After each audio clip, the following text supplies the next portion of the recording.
Champion Chevrolet has leftover 2009 inventory, like 09 Impalas for $14,900, 09 HHRs for $11,900, and 09 Cobalts for only $10,900, all certified with warranties. Stop by the store on Grand River or visit us on the web at championchevyrocks.com. ChampionChevyRocks.com.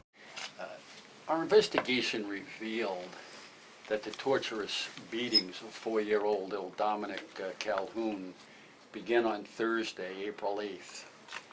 Dominick urinated on himself and while he was eating breakfast on the sofa.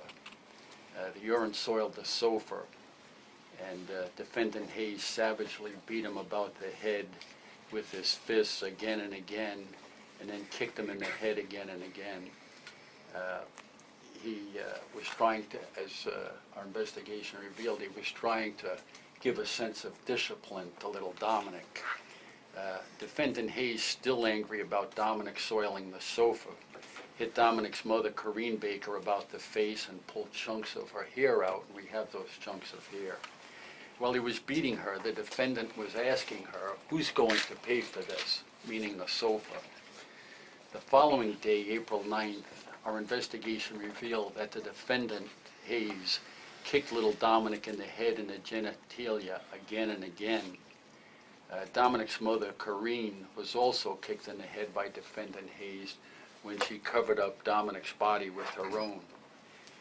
Defendant Hayes was yelling and screaming at this time that he was tired of raising little Dominick. He was nothing more than a little crackhead, and that he deserved to die. And he also was concerned that he wasn't getting any financial from the little boy's father.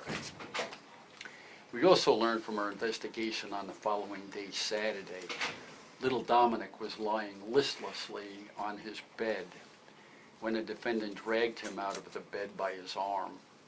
The defendant continued to torture Dominick, whom we believe was unconscious at that time, and he continued to hit and kick him again and again throughout the day.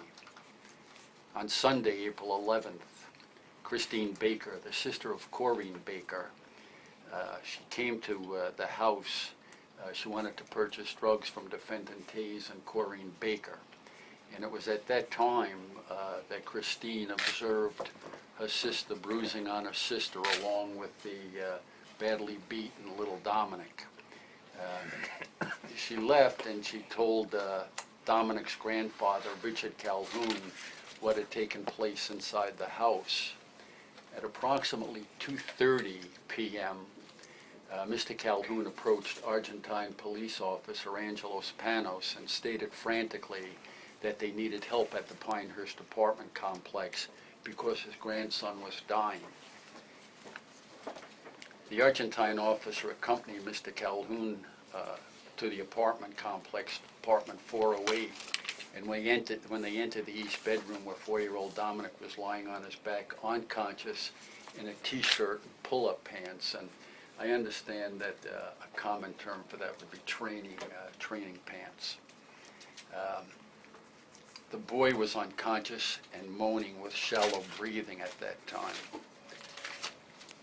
Dominick was taken by a sheriff's paramedic to Hurley Medical Center, where he was declared brain dead and placed on life support.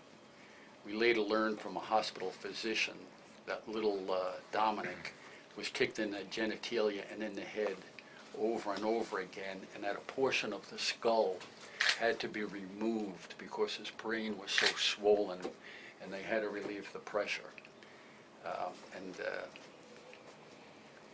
The investigation revealed that defendant Hayes also, with his thumbs and fingers, was poking at his eyes and pushing on his eyes.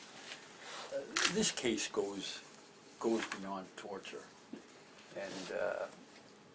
and in talking to these veteran police officers who see a lot of things day in and day out, it was really a very emotional, gut-wrenching observation that they made when they saw little Dominick.